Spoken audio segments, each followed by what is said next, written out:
Welcome everybody to OtakusGeeks.com. Justin here, and today we have another episode of Justin versus Sean. This is episode 4. Here comes the Spider-Man, and we'll get into what the versus section is going to be about later. But first, let me introduce you to everybody. Sean.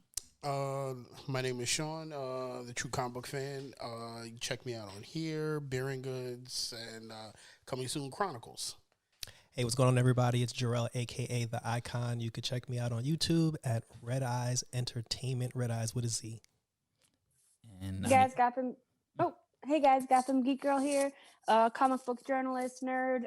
You can find me on GothamGeekGirl.com and on YouTube, Instagram, Twitter, Facebook. And we have a nice jam-packed episode for everybody here today. And we're going to kick the segment off with News and Geek. So before we start it off, just to let everybody know, soon we are going to be streaming on Twitch. So we're going to be streaming this episode on Twitch. Say in another 2 or 3 episodes, we're going to be streaming out there. So we're just getting everything together for the live stream. And you'll be able to see our smiling faces. Yes, you all get to see how handsome I am. But then again, you watch the YouTube channel, so you already know that.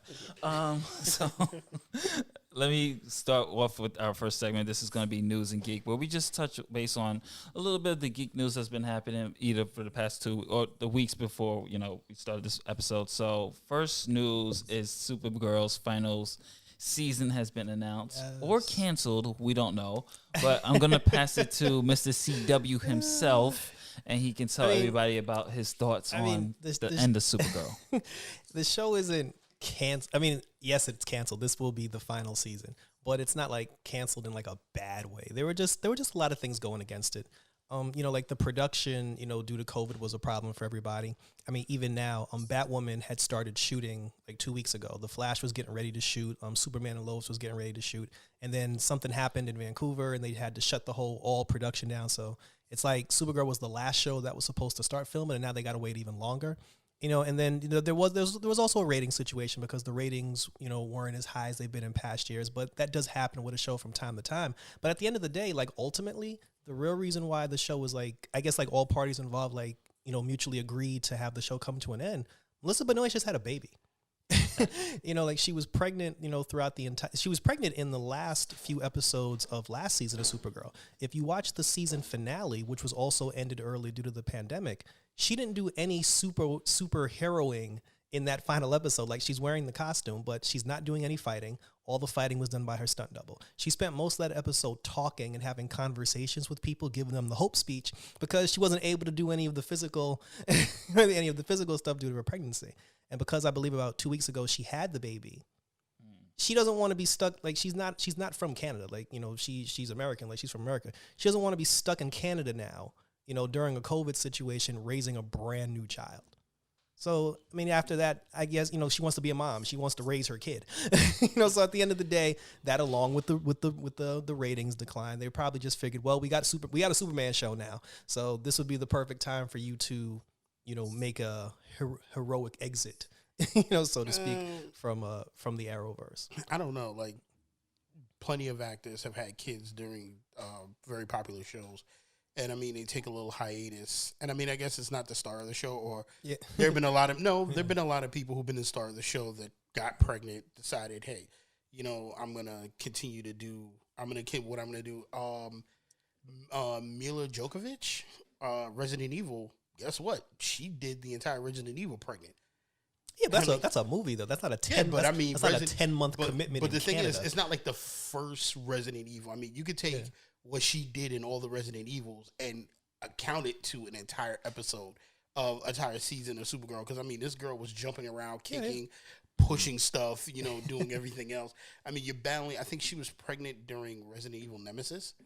Yeah, and like that wasn't all the stuff she did was not like completely like. But I understand. I think it's more ratings with Supergirl because I don't think Supergirl was a decent show, but I think it was decent the first 3 seasons, and when everybody really started getting into it, and I don't think they brought out enough characters to keep anybody interested. Like the supervillains were just like, so what? You had the normal like, okay, like it was Krypton. You had the villains from Krypton, and then you had the villains coming from the space prison, which was kind of interesting the first 2 seasons. Roz. Yeah, and then now Agent Liberty, that was actually the best season Like if I was to rank Supergirl seasons, the season with Agent Liberty was like, Yeah, no, but I mean, you don't have enough of those. I mean, even Justin and I are big Flash fans, and even we're starting to get like, all right, it's about time for you to start wrapping this up because this is starting to get like. You're not a fan of Godspeed? No, I mean I like Godspeed in the comic book, but I mean now it just seems like it's time for the Flash to start wrapping stuff up. I mean, but they're right behind. Well, you got to remember, like Arrow ended at 8. So Flash was on that track anyway. Like Supergirl, people can say Supergirl tagged out early, but Flash really has like one more, like contract wise. Yeah, like yes, if we're doing the whole like 8 season, like Cap thing, like he's almost done. Like I feel like they all stopped being good like season 2. Wow. I gave up a while ago. I tried again like a bunch of times, like a rewatch, like Arrow. I couldn't do it. Flash, I tried to give it another shot. I couldn't do it, and I never saw Supergirl. I'm sorry. I'm not. Listen, I'm not disagreeing with you because I do think the Flash after season 2 got a little, but then it kind of picked up again, and then it got, and then it kind of picked up. It's the same thing with Arrow. I think Justin's biggest hate was Olicity. Yes. Like even though except for Nadia, every woman in America was just like, oh my God, this is the great. I mean, they had parties for. No, it was like Dawson's Yes, Creek. they did. It was like, she's a side character. Like, let him be Arrow. It was like getting really annoying. Speaking of that part, when we went to that party for the Arrow premiere, and then they just like there was just a whole bunch of fangirls with Olicity, and they had the Olicity cake. It was just like, oh my God. It was a season and a half of that, which is why a lot of people say that 3 and 4 was their worst season. But once season 5 started, which was when the dragon came on. And when Prometheus showed up, when he blew up the island, like that's when Arrow went back, to what it was in the first 2 seasons. Because a lot of people that gave up on it came back during season 5. And the one aspect of it that people still be like, oh, I'm not going back to Arrow because Felicity's still on the show. But if you actually watch season like 5, 6, 7, and 8, she really doesn't do anything anymore. Like they actually made it a point to kind of like lessen her role, but the fact that her face was just on camera was pissing. I'm like, but the show's back to where it is. They're like, I don't care. She's still sitting in the chair. She's still sitting there. The show would have been back to where it was when he went with Laurel. Then it would have been back. Laurel came back. Yeah, I didn't care about who he was dating, and it was like a fake Laurel, right? Yeah. And she came back from like another verse or something. But she was Earth 2 Laurel. Yeah. But in the comic, Earth 2 Laurel was the Laurel that he was supposed to be with, though. No, but I think Earth 2 Laurel was Dark Canary or whatever. She was Black Siren. Black Siren. So I think they didn't want to pair that, but Arrow just, you know what? Let's be honest. All our shows start to get a little. The only thing I am shocked about is how did Supernatural last like almost 20 seasons? I never watched Supernatural. I never watched it. I stopped watching Supernatural after they explained God. After they had the God episode, I kind of stopped watching it. Not because that made me stop watching it, but I kind of felt like that was the end. I mean, if you ever get a chance to watch Arrow, and I think that's like season 15 or 16, where they actually come to the conclusion and they explain God and like why everything was happening, and you find out like God just kind of left the earth alone because he was scared of his older sister. And I'm explaining it wrong, but you really have to watch it up into that. And after that, I was just like, where else are you going to go? Yeah, what else can you do now? You've explained God. You've explained why everything is going apeshit. You're explaining why the demons and devils and angels all have to work together to stop God's sister.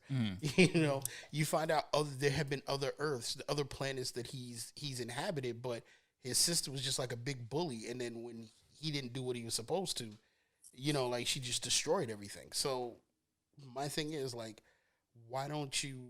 I'm hoping no other shows go 22 seasons. I think this is the final season of Supernatural. And Supernatural is kind of like the X-Files. The X-Files just went on way too long. But the X-Files bowed out at the right time. Wow. But this one, it should have bowed out 2 or 3 seasons ago. Like at 19.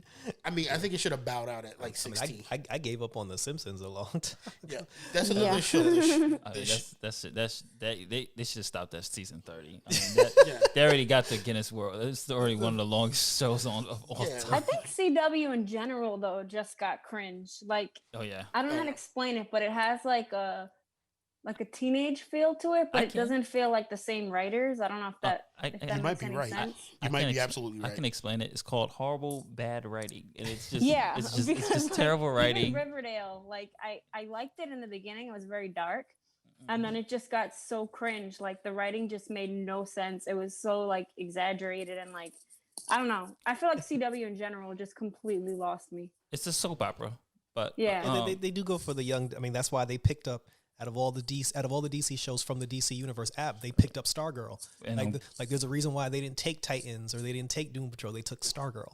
yeah, I'm glad you brought that up because that is the next segment of the news.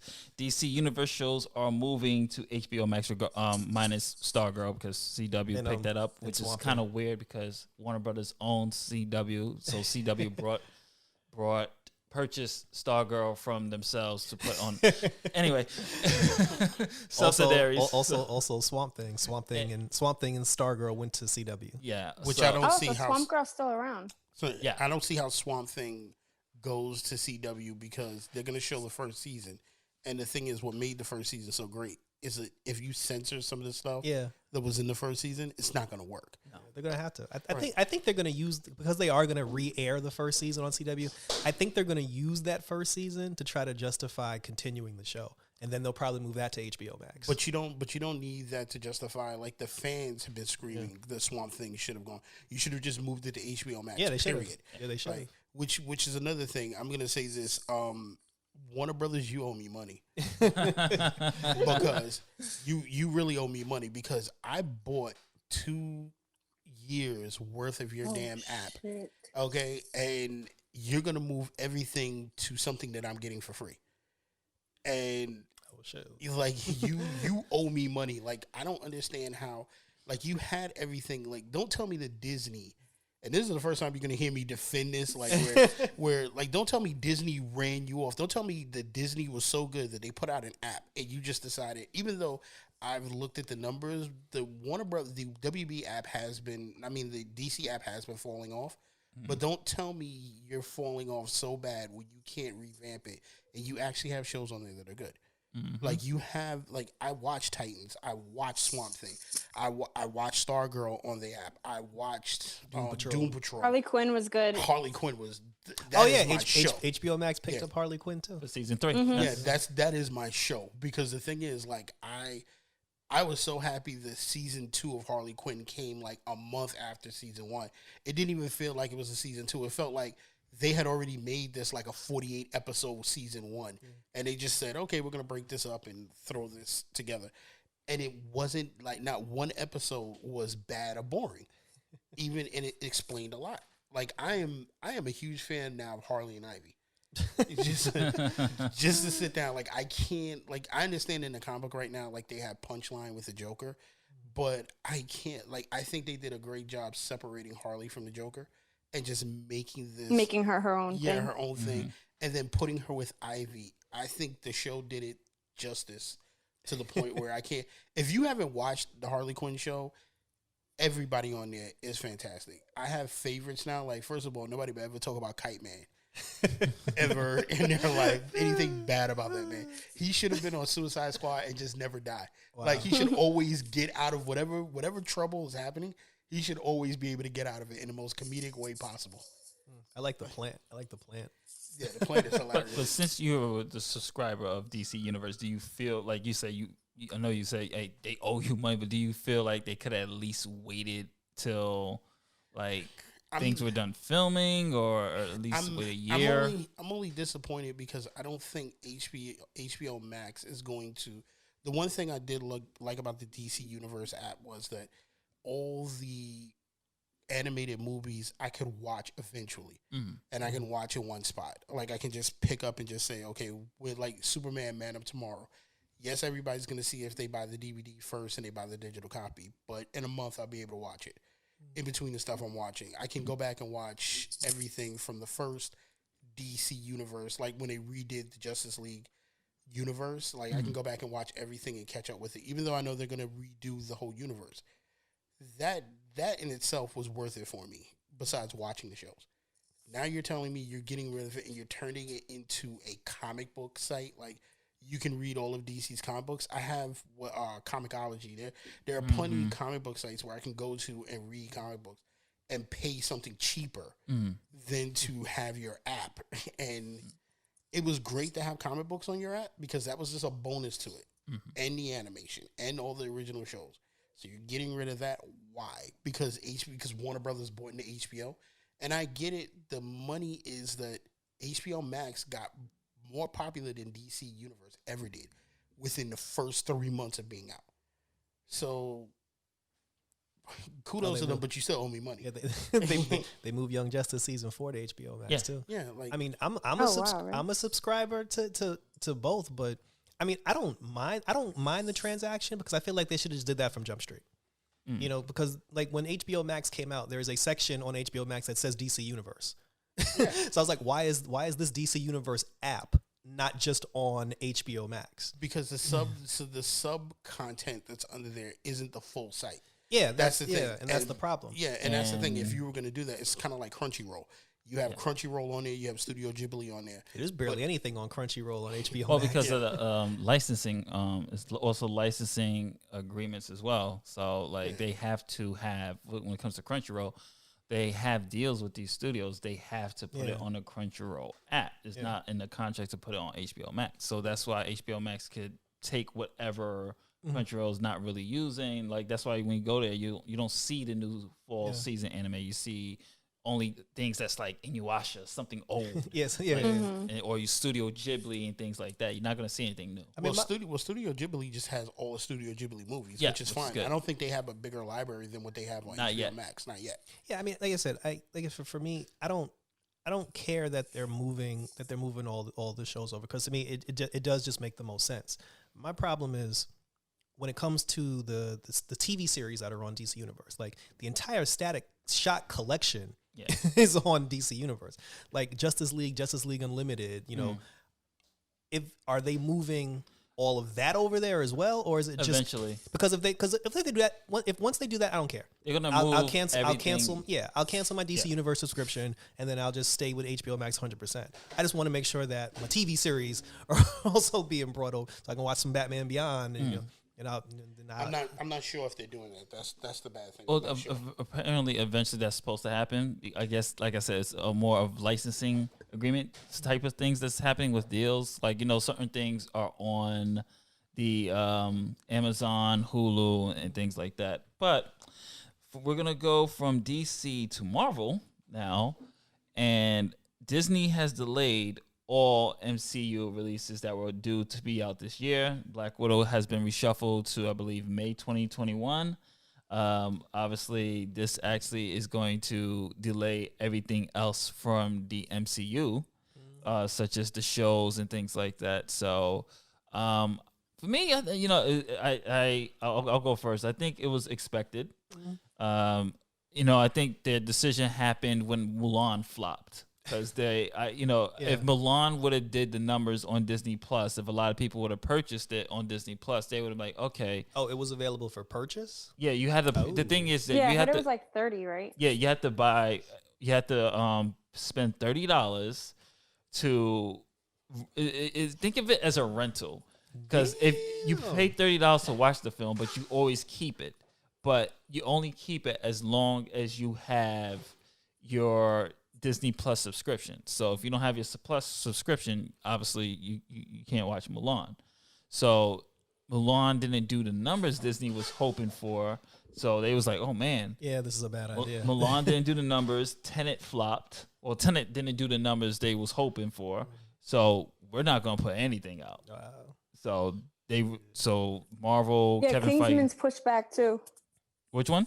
Oh yeah, Kingsman. It's also, I believe, by Disney. That's going to be pushed back. Yeah, Kingsman's pushed back. All these movies have been pushed back, and for some reason, So, I'm sorry. At this point, they might as well just put Black Widow on DVD. At this point, I feel bad for her too. But no, I said this from the beginning. I knew Mulan was going to flop when they said $30. That was my biggest problem with it. I was looking at it from the sense of any of the subscribers that are out there subscribing to anything Disney. I'm already paying you money for this and Hulu. and now you want me to pay a $30 subscription to not even keep Mulan permanently. Keep Mulan as long as I keep Disney Plus. And if I get rid of Disney Plus, I lose Mulan. So I paid $30 for nothing when I could have just waited for a DVD. And I think this is going to be one thing that I will definitely criticize Marvel and Disney for. You know we're going through a pandemic. Stop playing around. Just make it $19.99 to rent. Because it's close to what you would pay if you were going. Because think about it. If you go out to the movies right now, you're paying at least $15 to get into anything, and more money if you're going to the IMAX theater. So if that's the case, what you need to do is just sit down and say, okay, it's a $20 rental, and you can keep it as long as you keep Disney Plus. And that's fine because you can say it's the same thing. Like you said, it's the same as you paying for it in the theater and then going home and watching it on your app. After it leaves the theater, or even saying it, okay, you can keep it for the next 3 months, because 3 months at $20 is fine. Because you can invite friends over, you can rewatch it whenever you want to, and then you can go out and buy it on DVD. Because at that point, it's probably coming out on DVD. But getting a payday right away and just saying, okay, you're like, we're gonna pay $30. It was cheaper for parents, but how many parents, we're in a pandemic. Some people don't even have jobs. And you want them to pay $30 to keep on top of them trying to keep their kids entertained and keeping out of their hair and stress and to see Mulan? Nah, they're like, my theater's not open. We're not going to see it. Oh, well. Which was boring anyway. Like I'll just run back the Mulan anime.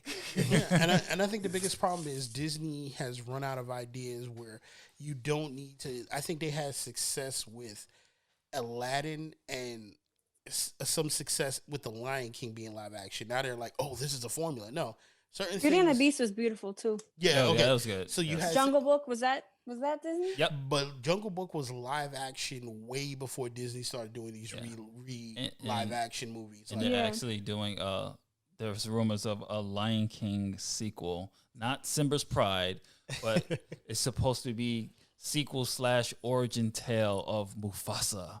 Yeah, but why? That's weird. Why? We didn't ask for that. Exactly. Here's something very weird. Like, I've always wanted to say this. The Lion King is really weird and ancestral because wasn't Simba just like banging his cousin? Well, yeah, because Mufasa and what's his face were brothers, right? Yeah, wasn't he banging his cousin? Yeah, like, and she was and the girl he liked was the evil lion's daughter. No, the evil lion's Scar wasn't Scar's son. Yeah, something No, like that. Scar was his uncle. He didn't have kids. Yeah, it was Scar didn't have kids. Okay. Oh, okay. So who was the other one that was with? I guess it's Simba's. Wait, I never watched the garbage animated sequels, so I can't No, tell you. I watched it. And who was the other one that was related to Scar that Simba had beef with? But it still doesn't take away the fact that I was like, wasn't Simba banging his cousin? well, it is the animal. Well, the origin story is about to be like how Mufasa became king, and because he was born to be king, like we don't need a movie for that, and how Scar got his scar. Like y'all gotta over explain everything. Like that doesn't need a movie. Like I think that was pretty cut and dry from the beginning of the Lion King. But I guess they need to just that doesn't need backstory. First of all, they don't need to make a sequel. That what do you call it? That Vine video that they made where the cats were fighting on the roof, and they redid the Scar and they redid the scene in Lion King. That was enough for me because that was hilarious.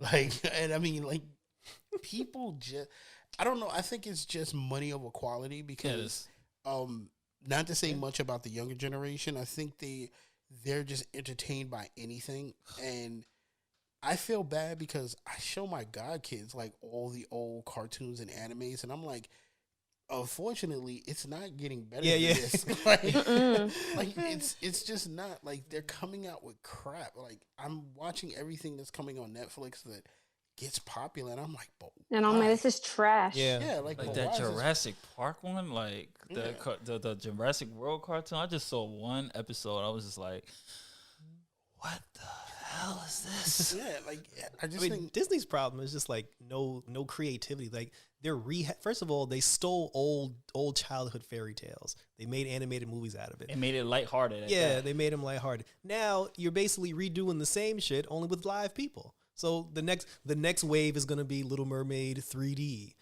Oh no, the Little Mermaid. They're doing this Little Mermaid next. Peter Pan. That's all getting live action. See, that's my problem. Peter Pan is like a bad show because it wasn't like the whole premises of this, like kidnap kids and everything else. Like this, somebody's in a coma, and this is why they're like, I don't. You know what? It's like I need something original from Disney. Yeah, like I need someone who works at the Magic Kingdom to magically create up a unique, original idea. Well, see, I'm going to tell you from working there, here's the problem with Disney. Like, there are plenty of people who come up with original stuff. The problem is if you're working on, like, for instance, I went and I did a couple of days, like, you got the intern to see the animation department, and you work at the park. And the problem is, what they warned me was, and this was years ago, yo, don't ever draw anything on the park. Don't ever draw any characters. Don't even make up anything because by law and license, it's owned by Disney. So if you make up something really good, Disney owns it. It's not yours. The mouse will be tapping when you're doing it. The mouse will be like, hey, guess who's your new boss, whether you like it or not. Like, and people don't do it. And I think what they need to do is a lot of what we were talking about last time, a lot of independent artists need to start coming out and banding together and making a studio and start putting out independent stuff because it's starting to, like, stuff is starting to get dry. And I mean, I support a lot of indie filmmakers. Like, I helped finance a friend's indie film because I want to see something new come out and I want to see something that people can get into, something else that'll become a cult favorite. Like, I'm hoping Tommy Wiseau is coming out with something other than Best Friend. Like, he is. He has a shark movie, which I watch without even thinking about it. Him versus a shark or something like that. So I mean, that's gonna be like probably one of the greats. So I mean, Nadia, have you ever watched The Room? The Room?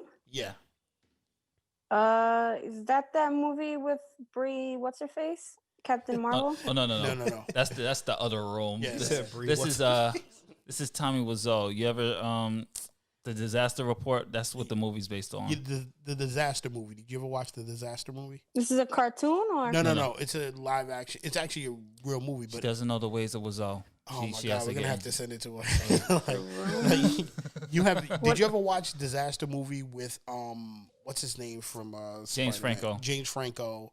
Oh, I love him. It's kind of like a scary movie kind of movie. No, the Disaster movie was actually a movie. It's not making. Yeah, it's like a scary movie kind of movie. Like another teen movie makes fun of teen movies. Scary movie makes fun of scary movies. This makes fun of disaster movies. No. This movie was about. There was a movie called The Room that was put out like back. When did it come out? Oh no, this is something else. It's maybe 2004. Kim Kardashian. I definitely never saw that. Yeah, no, there's a movie called The Room that was put out until like early 2000s, made by a guy named Tommy Wiseau. And this movie was supposed to be his greatest hit, but the movie was so bad that it was good. I mean, it was really terrible. Oh, you mean The Disaster Artist? The Disaster Artist, thank you. 2003. Yeah. It came out. Okay, so you saw The Disaster. Did you ever see The Disaster Artist? Neither, but I love James Franco and Seth Rogen, so I gotta see this. You can watch either one because I know at the end of the movie they show you a side by side of everything that they almost mimic the movie to a T. To a T when they were filming the scenes. But I remember watching The Room on Adult Swim, and in Adult Swim, I don't know who was friends with them, but they decided to play the movie for 12 hours straight, back to back on Adult Swim. It started at 8:00.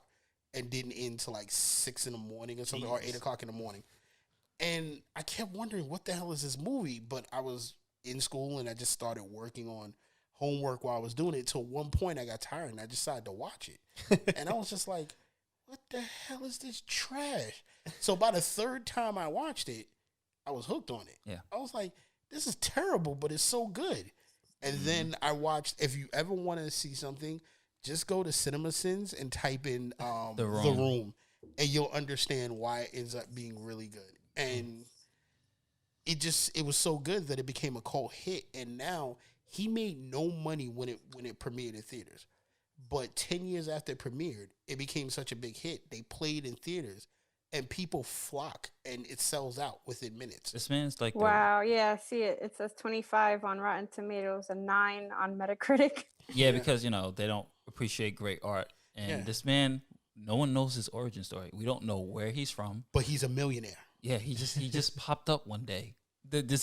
I will never forget interviewing him. It's like the most. Oh. It's probably my most funniest interview I've ever done. It is everything he is in the room is that's him. Him in real life. That's him. So you're like, Gotta check it out. you're like, so who the hell are you? I try to actually get where he's from. He will not answer it. Wow. He won't. Like, he does not tell his origins. That's like this man might be the Joker. Like there's one point where Justin asked him, "Yo, where do you get your inspiration from?" Oh, I get it from life. And I'm like, "What? Like, yo, Was he smoking weed when he answered? No. We don't. We he's the like a walking mystery. But speaking of, to segue into one more of the news. Nadia's very happy about this one. Resident Evil's CGI series has been announced on Netflix. Not sure if this is canon, but this is taking place in the same continuity of the actual Resident Evil CGI movies. Some of them are good for me personally. Some of them I wasn't a big fan of the last one. what was the last one? The last one was Vendetta. I think that took place before 6. And okay, so technically the CGI movies are supposed to be canon. So because that's when they introduced Tricell, Neo, Umbrella, and everything else. So yeah, I didn't hate any of the Resident Evil the CGI CGI movies. Yeah, I like they've been pretty Regeneration.